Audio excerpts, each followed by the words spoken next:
Puluhan ribu warga menghadiri kampanye calon gubernur Aceh nomor urut 2 Muzakir Manaf alias Mualim yang digelar di lapangan bola Kecamatan Perulak Barat pada Kamis, tanggal 21 November tahun 2024. Mualim bersama istrinya Marlina Usman terpaksa menerobos kemacetan panjang untuk sampai di pentas kampanye akbar itu. Kampanye tersebut sekaligus untuk pasangan calon Bupati Aceh Timur yang diusung Partai Aceh yaitu Iskandar Usman Al-Farlaki, T. Zainal Abidin.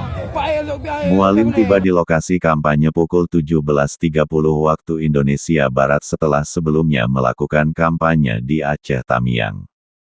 Saat tiba di lokasi kampanye, kendaraan yang ditumpangi Mualim tidak bisa masuk hingga kompleks kampanye karena lokasi kampanye telah dipadati puluhan ribu pendukung dan simpatisan dari Partai Aceh.